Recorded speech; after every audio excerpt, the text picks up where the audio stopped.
Okay, I always know it's big, huge video day when I have a venti coffee. Like I wake up and I just feel it in my bones. I'm like, I'm gonna have to talk a whole shit ton today. That's how I know I'm gonna create a monster video. So I guess that is what's coming. So this is a video that people were requesting, and as soon as they requested it, I was like, that completely makes sense as the next video in the attachment style series, which is what each attachment style looks like in relationships. But actually, the real reason I made this video was because I was taking a bath last night and I thought of the best metaphor for how relationships work for each of the attachment styles. There are not a lot of things in this life that are purely good and not bad on any level, but good metaphors are one of those things. Like when a good metaphor arrives in my brain, I'm like, damn, this is why I wake up in the mornings. This is the reason to stay alive when times are dark, is knowing you will be taking a bath one night, reading a trashy fiction book, and the perfect fucking metaphor for attachment styles will just arrive in your brain and sit there, and you will be morally and spiritually obligated to get on a video the next morning and share that metaphor. So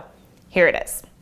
It is year 2021 as I'm filming this, so obviously everyone is very, very familiar with the concepts of illness, vaccines, immune systems, getting sick. These are kind of things that are on our minds all of the time. So we're very familiar with physical sickness, but being insecurely attached is kind of like being emotionally sick. So secure people have strong immune systems emotionally. So what that means is that from a very young age, they kind of had these emotional safeguards that got put into place that convinced them that the world is a safe place, that they are capable of both loving and being loved without being harmed in any major ways, and that when things get rough, they can lean on other people for support, and those people are going to be there for them in healthy ways as long as, you know, they're finding the right people and surrounding themselves by the right people. So being securely attached is kind of like having a really strong immune system. It doesn't mean that things aren't going to go wrong for you in life. It definitely doesn't mean that things won't go wrong for you in relationships, but it means that if things do go wrong, you're able to recover from it at kind of a normal pace. So you don't have an abnormal either aversion to or need for relationships.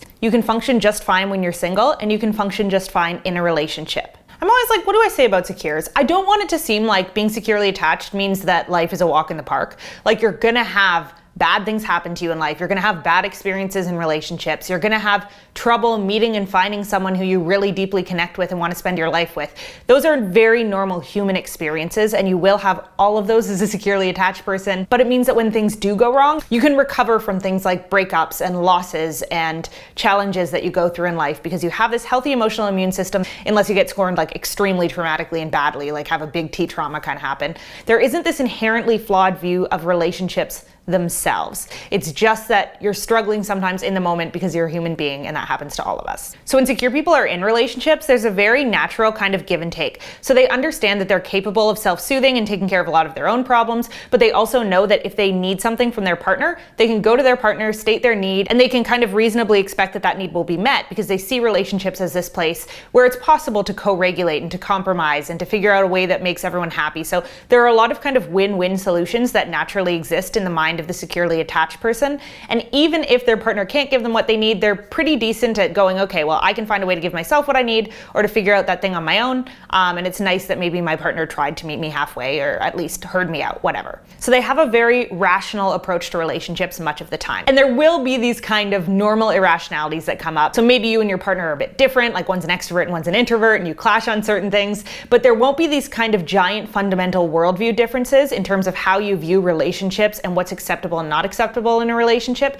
that come up when you have two secure people generally. Unless, of course, they come from like totally different cultures where there's totally different standards for even what secure attachment means. So secure people are often left out of the conversation about attachment style, but they shouldn't be, because we should be modeling our behavior after secure people. So the more and more we learn about what a securely attached relationship looks like, the more we can kind of try to infuse those tactics into our own relationship. So one thing secure people do really well is they believe that their own wants and needs are serious and ought to be taken seriously, but they also believe their partner's wants and needs are serious and ought to be taken seriously. So again, they have this worldview of I'm okay, you're okay. So if the secure person believes I'm okay, and then they have a problem, they believe, okay, my natural state is okay, so this is a problem that needs to get dealt with. Maybe I'll ask for some help from my partner so I can return to my normal state of being okay. And then if their partner is having a problem, they're going, okay, well, this person's normal state is okay. It's not like they're completely emotionally dysregulated most of the time. So this must be a very real problem that they're dealing with. Maybe I can help them or lend them some support as they work through it so they can return to their natural state of being okay. So that's the I'm okay, you're okay worldview that the securely attached person has. So they don't have to freak out when they have a need or when someone else has a need, because they understand that most of the time everyone's okay and there are just kind of little upsets to the equilibrium that come along that need to be dealt with. Where you don't have that same worldview of I'm okay, you're okay is when you have absolutely any other attachment style.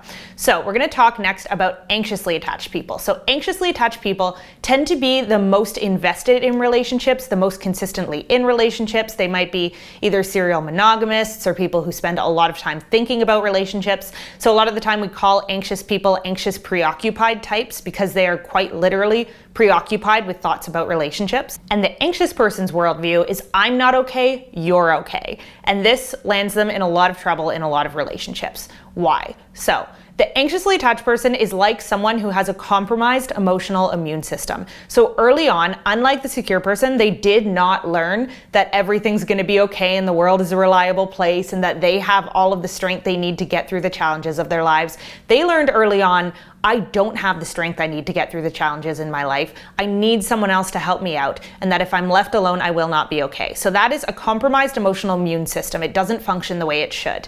But there's a medicine that feels like it works really, really well for insecurely attached people, and that medicine is love. Now, everyone needs love. Secure people absolutely need love, but they kind of already have it flowing through them all of the time because they tend to have built up very healthy support systems around themselves. So they'll have very emotionally vulnerable and open and close friendships and family relationships and things like that. So love is always kind of a little bit accessible to people who are securely attached, unless of course they're going through something in their life that makes them more isolated for a period of time or whatever it is. But generally they have the tools they need to go seek out more love and more friendship in perfectly appropriate amounts when they need to.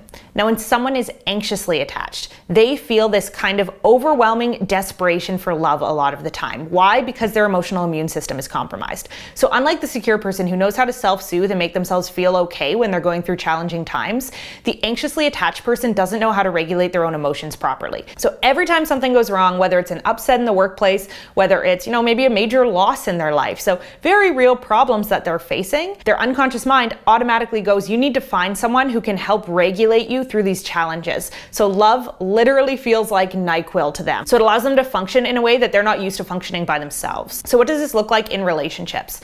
Remember that the anxiously attached person has the worldview of I'm not okay, you're okay. They have negative view of self, positive view of others. So they believe I can't take care of myself, but someone else can take care of me.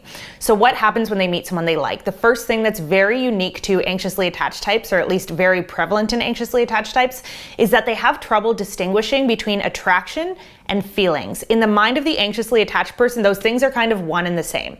So for any other attachment style, sometimes not the case for fearful avoidant, but we'll get to that later. They see attraction as kind of a yellow light, like it's a proceed with caution. So if you're attracted to someone, that might be the first indication that this is someone you should get to know better and kind of see whether or not you want to pursue a relationship with them. But for the anxiously attached person, they're like, as soon as I'm attracted to someone, that's kind of all of the information I need to feel like I should want to be with this person. But what's really interesting is that the anxiously attached person isn't actually trying to get to know the person in the same way that other people are when they're getting to know them. They're more looking at the person and going, okay, what qualities does this person have that I feel are lacking in myself? So anxiously attached people have a very negative or critical view of themselves. So they might kind of go, okay, well, maybe this person is really outgoing, or maybe they're really charming, or maybe they're really confident. And those are traits I don't have. And unconsciously, they believe I'm never going to have those traits. But if I can get someone who has all of those traits to love me, then I will become worthy through the process of them loving me. So anxiously attached people are kind of always on the hustle for worthiness. I think that that's actually a Brené Brown phrase. She talks about like hustling for worthiness. And this is something that anxiously attached people tend to be very, very intimately acquainted with. So They think that they are as worthy as they are loved by someone who's kind of impressive or cool or interesting in some way. So anxiously attached people have this kind of interesting paradox to them where they might be really interested in self-improvement and kind of gaining all of these skills that make them seem very attractive to others, but what they're trying to do is not actually become self-sufficient, but build themselves into the kind of person who a self-sufficient person would love. And so then all of a sudden they can relax and kind of finally have their needs taken care of. So it's this really interesting paradox that feels very logical in the mind of an anxiously attached person. So what you'll often see in the early stages with anxiously attached people is that they really want to lock things down. They want to get to the point where this other person is committed to them so they can feel that sense of security, so they can feel like, okay, it's time to relax and know that my needs will be met, because again, love is medicine. So they see other people as pharmacists and they're like, I need to put myself in a position where this person can give me all of the medicine I need at absolutely any point in time, and I know that every time I go to them, I will have that medicine given to me.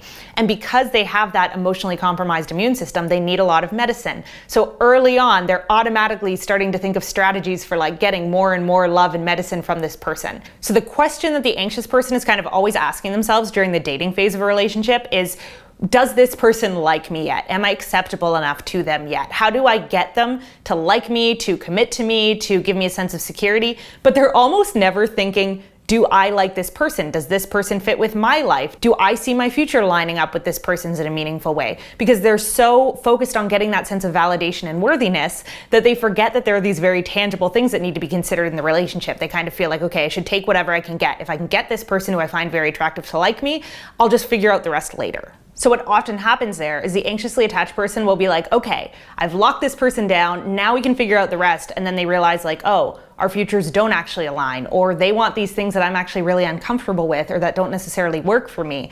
And so then all of these protest behaviors will start picking up. So they'll start picking fights, or they'll start being manipulative in some way to try to get their partner to kind of conform to what they want. And the reason that all of this happens at this phase is because the anxiously attached person right from the beginning didn't sit down and consider, does the things that this person want actually fit with the things I want? They just thought, how do I make myself worthy enough to get love from this person? And they figured everything else was something they could figure out later. But then when it comes time to figure it out, there are often a lot of conflicts that come up. So that can be a very stormy phase of the relationship for anxiously attached people, is the phase where they actually have to start figuring out, okay, what does our future together look like? And all of these conflicts can come up where their partner can also feel a little bit duped, because the anxiously attached person is kind of a yes man at the beginning of the relationship. They have this kind of idealized version of their partner. So they're like, I'll just say yes and go along with whatever. And then once they start realizing the reality of their partner and realizing where they're not aligned with their partner, it can lead to a lot of emotional upset and turmoil and stress for the anxiously attached person. So once they're in a relationship, the anxiously attached person tends to want a lot of communication, almost kind of frequent communication, because again, any little upset that comes up, they feel like they need love, they need that dose of medicine to make themselves feel okay again. So when their partners start to pull away in any capacity, and often this happens because anxiously attached people tend to be drawn to dismissive avoidant people, there can be this almost overwhelming feeling of stress for the anxiously attached person, because they feel like, okay, I need this constant communication, but this person isn't giving it to me. And so they'll start to create stories in their head about why that's happening. And they'll figure, okay, this person is pulling away because they don't love me, because they don't want to be with me, because they're cheating, because something really sinister is going on, right? So they tend to give a lot of meaning and put a lot of emphasis on their partner taking space, when it could be that their partner is taking space for perfectly healthy reasons, especially once you're kind of past the honeymoon phase of the relationship. It's really normal for people to settle into routines together and have their own independent lives. And the anxiously attached person doesn't always understand why that's happening. So that kind of intense, full-on honeymoon phase that a lot of relationships go through, the anxiously attached person wants that to last forever. And they don't understand why it doesn't last forever, because that's what they really like. They really like that initial intensity. And they can be like this even in friendships, in relationships with authority figures, in different relationships. The anxiously attached person can mistake that initial bout of intensity for something that's going to last forever, and then get very confused and want a lot of communication in a way that maybe the other person isn't 100% comfortable with. So that's a thing to watch out for as an anxiously attached person, is just believing that space means something sinister, as opposed to realizing that it's very normal for people to lead independent lives and then kind of come together and go apart a little bit as the flow of their life just goes on. So in any partnership, it's very normal to be closer for a period of time and then less close for a period of time, and to kind of have that cycle. But with the baseline being like fairly connected and fairly on the same page. But when they're going through these phases of feeling like there's not enough connection, the anxious person will kind of reach out again and again and again and try to get these bids for attention, whether that is smothering their partner with love and just sending them a ton of texts and a ton of phone calls and showing up at their house, or it can be instigating fights or arguments so that at least they're getting focused attention from their partner. But the anxious person will often feel kind of victimized in this phase, and they'll feel like, I just give too much, I just love too much.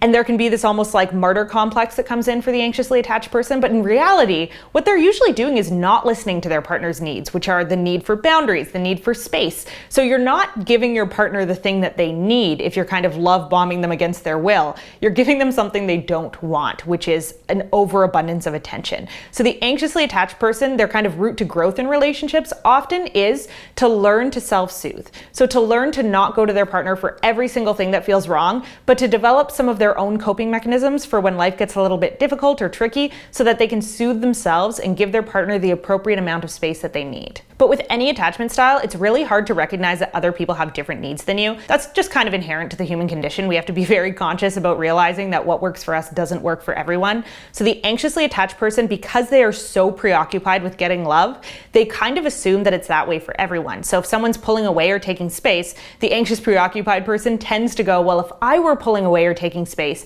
it would be because I was trying to kind of punish my partner and get them to come closer. So often when they see their partners pulling away or taking space, they're like, oh, this person needs love. Like that light bulb just goes off in their brain really intensely, really fast, because they think in that situation, I would need love. So they go and approach their partners full force and try to give them all this love that maybe their partner doesn't actually want or need. Maybe they're genuinely trying to take some space. So that projection can be something to watch out for as anxious types, because if you don't watch out for that, you are going to feel perpetually victimized, perpetually as if you are giving and not getting anything in return, and you're never really going to realize that you're not giving the right things, you're not getting the right things, and you're not using healthy or assertive communication strategies. You're really doing something that's a little bit manipulative because you're trying to get love by giving it instead of just giving it for the sake of giving it.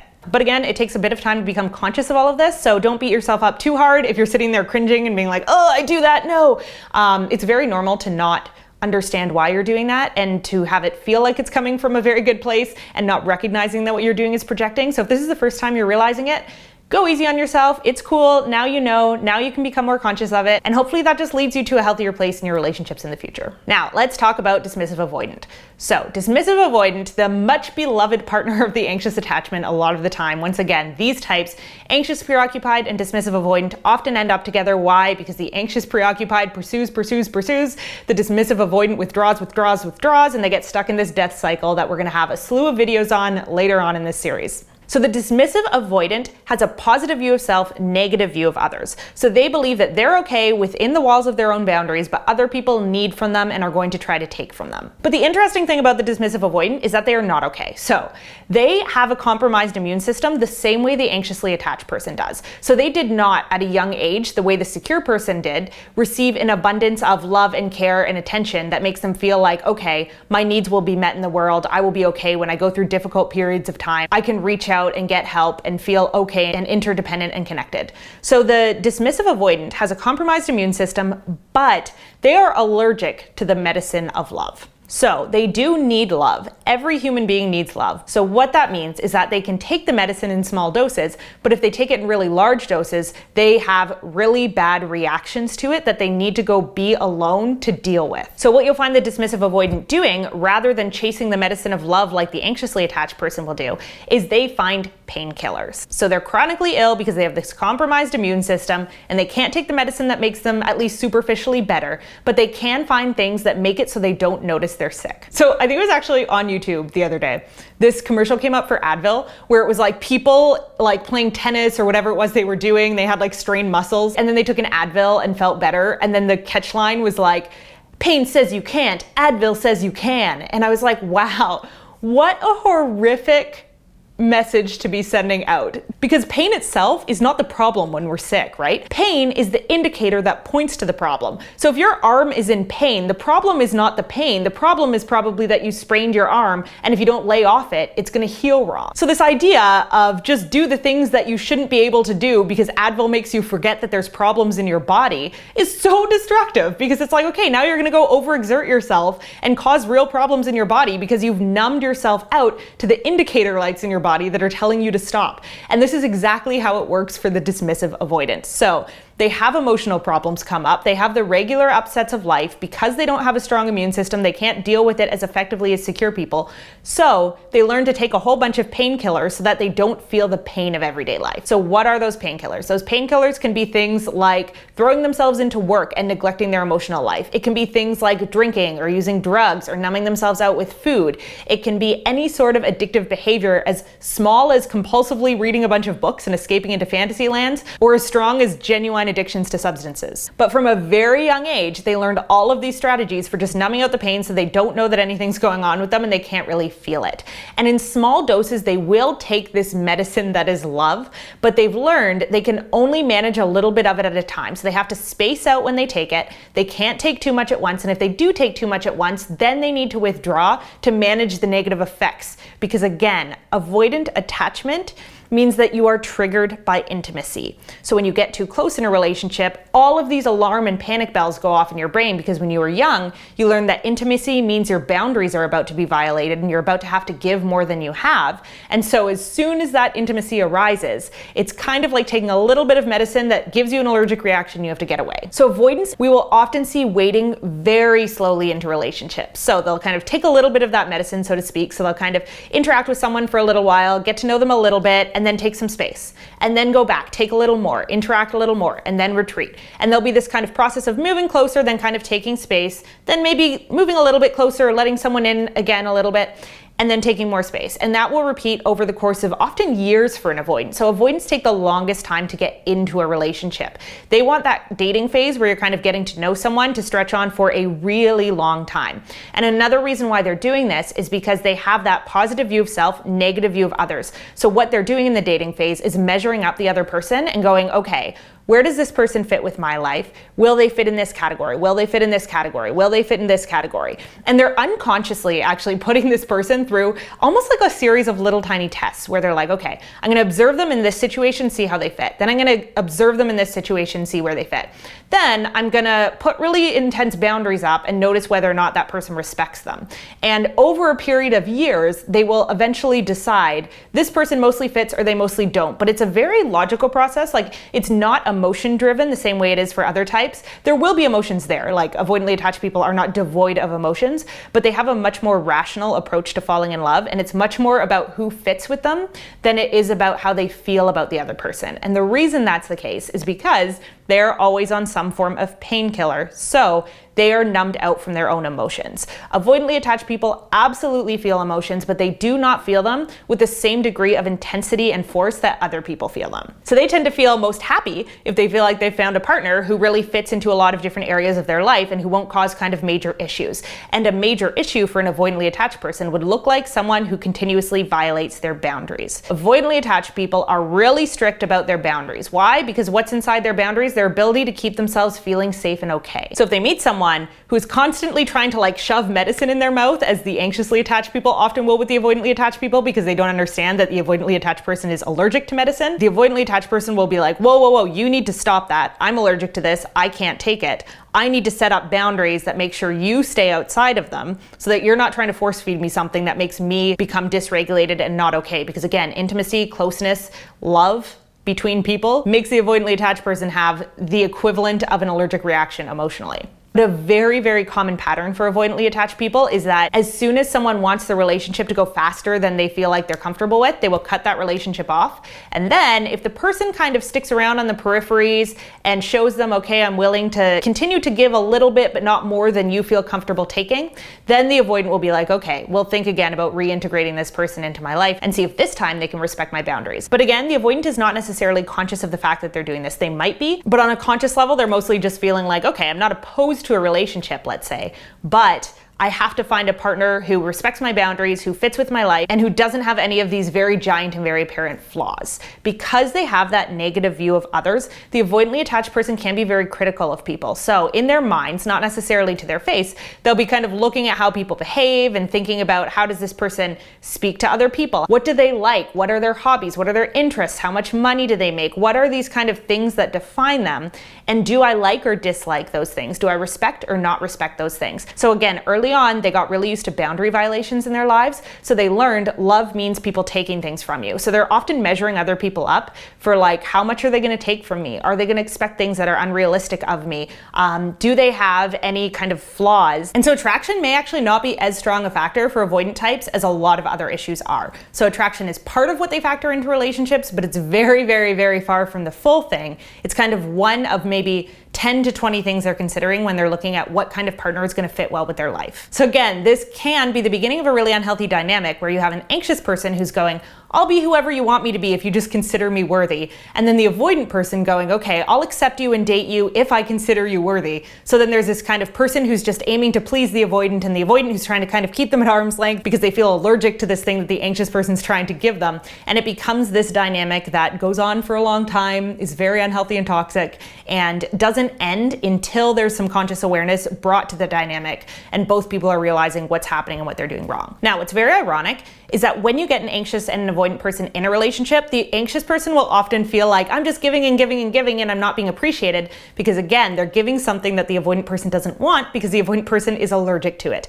But the avoidant, on the other hand, because they feel so comfortable meeting their own needs and finding ways to make themselves okay when things go wrong in life, they feel like they're having a very one-sided relationship with the other person, because the anxiously attached person is always asking the avoidant person to kind of help them deal with these emotional upsets, but the avoidant person is very good at keeping themselves level and okay, at least on the surface, through life's emotional upsets. So they often feel like, I'm over here managing my own stuff, and I'm also expected to attend to all of your emotional crises and problems as they arise. So the avoidantly attached person will also feel unappreciated in the relationship a lot of the time, because they'll feel like, oh, I'm doing my duty of keeping myself emotionally okay, but you are not doing your duty of keeping yourself emotionally okay. So this is a very one-sided relationship. So usually in anxious avoidant dynamics, both partners feel like they are giving it their all and the other person is not giving the right amount, or they're giving the wrong thing, or they're not taking responsibility for their part of the relationship. So just like the anxious person's path to growth in relationships is to learn to take more responsibility for caring for themselves, the avoidant person's path to growth in relationships is to learn to start seeing other people as okay.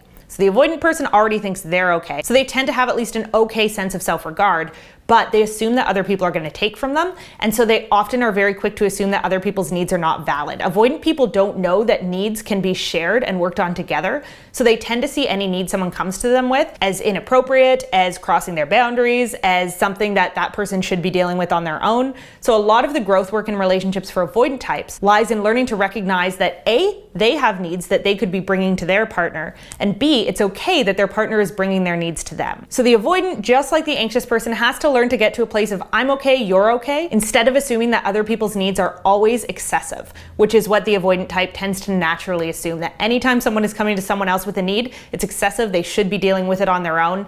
But a healthy and healed avoidant type will realize that there are things that it's perfectly okay to share in a relationship. And once they stop taking all of their painkillers and they become sensitized to their own needs, which are very much there under the surface, then they learn, oh, I can take these needs to my partner and we can work on them together. And they start to develop a healthy interdependence where they can recognize, yes, I can deal with 90% of my own needs, but 10% of them are actually relationship issues that maybe I need to take to my partner. And we can both put things on the table and have them dealt with. And that's what a healed avoidant attachment looks like. But with any attachment style, it takes a lot of work to get to that healed place. Now, let's talk about fearful avoidant. So, fearful avoidant, once again, has the double whammy of I'm not okay, you're not okay is their worldview. So they believe that they are bad, flawed, unlovable, but also that other people are bad, flawed, and unlovable. So there is kind of no safe place in the mind of the fearful avoidant type. And this is absolutely every bit as stormy as it sounds when it comes to the way that their relationship dynamics play out. In fact, I'm going to take that back. It's probably about 1,000 times more stormy than it sounds. I think people very severely underestimate just how unhealthy relationships tend to be for the fearful avoidant type. And I want to make it clear that I say that without judgment. So If you are fearful avoidant, it is absolutely not your fault that this is the way your mind is wired. It happened very young, and it was a very real trauma response to whatever was happening for you as a child.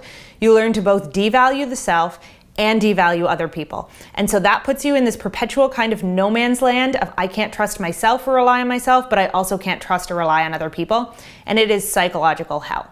So it is not your fault that your relationships are as stormy and as difficult as they are, but it is your responsibility if you want to start having healthy relationships and if you don't want to perpetuate that cycle of abuse that has probably bred you into the person that you are. It is your responsibility to start gaining some conscious awareness around why you're doing what you're doing in relationships and to find healthier ways to cope. And the exact same is true for any of the insecurely attached styles, but fearful avoidant does, by virtue of its attachment style, have more work to do. It has literally twice the amount of work to earn security as either the anxious or the avoidant person does, because each of those styles only have to change one of their worldview. So the anxious person has to build up their self-confidence so that they feel as trustworthy and lovable and worthy as other people. And then the avoidant person has to heal the thoughts that they have around other people. So they have to start seeing other people as trustworthy and reliable and lovable and worthy, just like they see themselves. But the fearful avoidant has to heal both their relationship with themselves and their relationship with other people. So it's a very long process, but it's totally 100% possible. And we'll talk again about what healing all of these attachment styles look like in future videos. But for now, we're going to talk about how the attachment dynamic plays out for the fearful avoidant in relationships. And buckle your seatbelts for this one. So the fearful avoidant has a compromised immune system. They have a severely compromised immune system. So what that means is that when upsets happen for them in life or when they go through challenges, they really, really need love, like the anxiously attached person does, as a medicine to help them through those things because their immune system is not strong enough to fight off those things on their own. However, like the avoidantly attached person, the fearful avoidant person is allergic to love. So intimacy is extremely triggering for the fearful avoidant. When they feel like they're in a close, connected, warm, loving relationship, it sets off all of these alarm bells in their brains and they start to panic and want out. However, unlike the avoidant type, Advil doesn't work for them, or it doesn't comprehensively work for them. So for the avoidant, for the most part, they can sustain themselves by just taking a bunch of painkillers. The fearful avoidant can take painkillers for a while and then they start feeling like, oh, I really need it. I really need the medicine. I really need that like fix or that hit of love. But they are so allergic to love. So they'll go take a hit, get really sick, and then have no idea what to do. And this is often what happens in the fearful avoidant relationships. So the anxious and the fearful avoidant have this shared trait of seeing love almost like crack, like it's like a fix for them, like they want to go get their hit of love. So the fearful avoidant will go in, they'll get their hit of love, and then they'll have this violent and vile reaction to it because they are allergic to intimacy the same way the avoidant is. But the problem is for the fearful avoidant that they also know that this medicine they're having such a vile reaction to is necessary to sustain them and keep them alive. So they keep taking this medicine and keep having this violent reaction. And what does that violent reaction look like? So like the anxious style, the fearful avoidant kind of looks at other people as pharmacists. So their partner is a pharmacist who's giving them this drug, but this drug is making them sick. So you will often see the fearful avoidant get into a relationship, start taking all of their medicine from their partner, so taking all of the love, all of the care, all of the attention, having a violent reaction, then looking at the partner and go, you are making me sick. So the fearful avoidant projects that intense reaction that they're having onto their partner. Oh, fuck me. I'm supposed to be at a dentist appointment right now. Oh well, I'll reschedule. I'm doing something very important. So the fearful avoidant, having that disdain for the self, they have that same experience that the anxious person has of having to hustle for worthiness. And they always kind of feel like, okay, if I can get a partner who loves me, then it proves my own worthiness. But they also have a negative view of others, the same as the avoidant person. So they tend to get into relationships where they have really, really harsh judgments about their partner. They might even put down their partner or judge their partner's choices really heavily, but they feel like they can't leave the relationship. So the fearful avoidant is the most likely type to feel like they are stuck in a relationship with someone they hate because this person is giving them this medicine that they are allergic to, and their brains can't compute that the person is doing that innocently. So often the fearful avoidant will think, oh, this love that they're giving me, they must have given me like the wrong cocktail of medicine, so to speak, if I'm having such a violent reaction to it, because I know I need it, but then for some reason when I get it, it doesn't feel right, so it must be this other person's fault. So the fearful avoidant will project all of these feelings of their own kind of illness, if you will, onto their partner and assume that the partner is causing it, when really the partner is just trying to to give them whatever it is that they need. And the fearful avoidant doesn't understand that it's intimacy and love and healthy things that they're actually allergic to. So this sometimes means that the fearful avoidant is very emotionally abusive towards partners in relationships. It doesn't necessarily mean that, but of all the types, fearful avoidant is the most likely to be an emotionally abusive partner because they project that feeling of something's wrong with me, I don't know what, but I know it's coming from you onto their partner. However, they're also the most likely to choose partners who are in some way deeply emotionally dysregulated or kind of messed up themselves. And the reason that happens is because the fearful avoidant grew up in a very stormy environment. Whatever was going on for them at a young age was very, very intense and kind of difficult to predict and regulate. So they tend to go after partners who are also very emotionally stormy and unpredictable, and they can get into these relationships that are very much abusive on both sides. And you'll very frequently see that with people who are fearful avoidant. They'll get into relationships with other unhealthy people because they think they don't deserve a relationship with a healthy person because they have a negative view of self.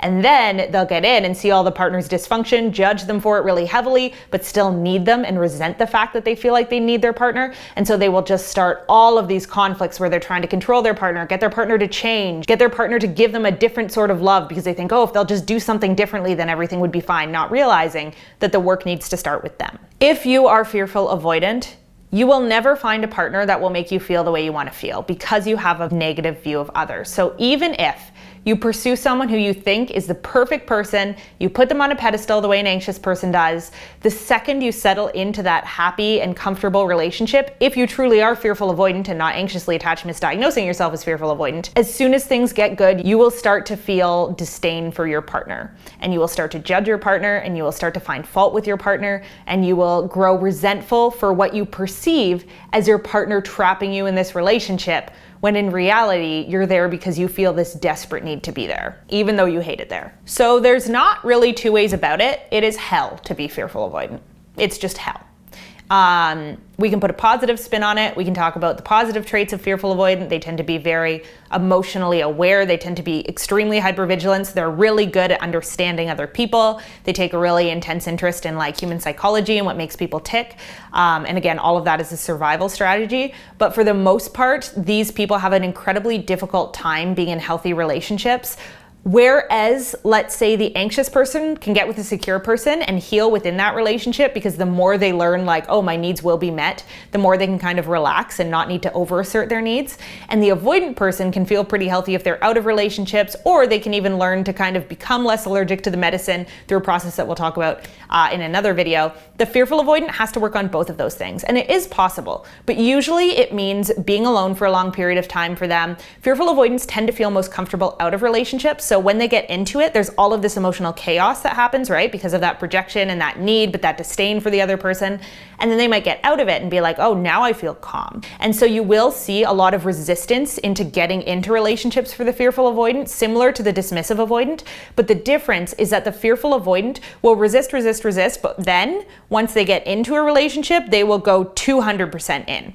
So the dismissive avoidant will kind of resist, and then even when they're in the relationship, they'll kind of continue to resist, and keep their boundaries very clear forever. Fearful avoidant will kind of resist, try to keep their boundaries intact, keep their boundaries intact. Then as soon as they're committed, they will allow their boundaries to just drop off a cliff. And they will suddenly just completely and totally give their partner everything they need because they don't know that there's another option in relationships. They think they have to completely abandon their sense of self, and they will forget that they are able to set boundaries. So they'll think in their head, okay, I can have my boundaries back when I leave this relationship. But they also kind of feel like they're hooked on it. So being a fearful avoidant literally feels in the brain like being a drug addict. It feels like, I know this is bad for me when they're in an unhealthy relationship. I know I shouldn't be doing this. I know I shouldn't be pursuing this, but I literally cannot quit because I am hooked on another person. And they kind of know, okay, I can go get sober and it'll feel good. And they often do. So they'll leave relationships, they'll go like get emotionally sober, not feel like they're getting this fix from the other person.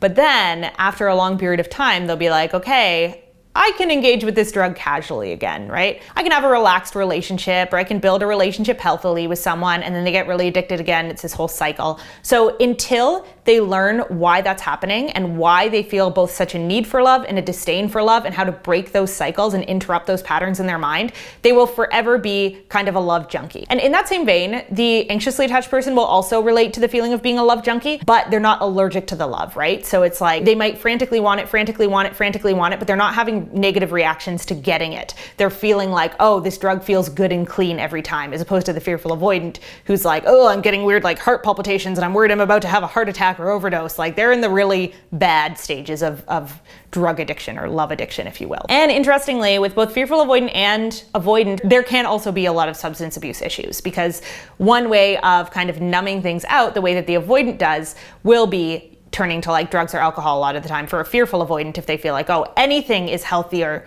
than using love as my fix, because love feels so bad, but I know I need self-regulation so badly, so they can turn to things like drugs or alcohol or like excessive eating or whatever it is to numb out these feelings of pain that they're having without having to go to another person. So what is the path to growth for the fearful avoidant? So again, the fearful avoidant has that double whammy of needing to heal their relationship with self and needing to heal their relationship with others. So often it's a little bit easier, I think, in the long run to start with the relationship to self. And there's a lot of work you can do on making yourself feel worthy, okay, build your distress tolerance up, and get through these major upsets in your life without needing to take this medicine that makes you sick. And then once you're doing that, once you're feeling a little bit stronger and more self-sufficient, you can start working on being interdependent and learning that you can bring up your needs, you can set boundaries in relationships, you can have your needs acknowledged and seen and respected by other people.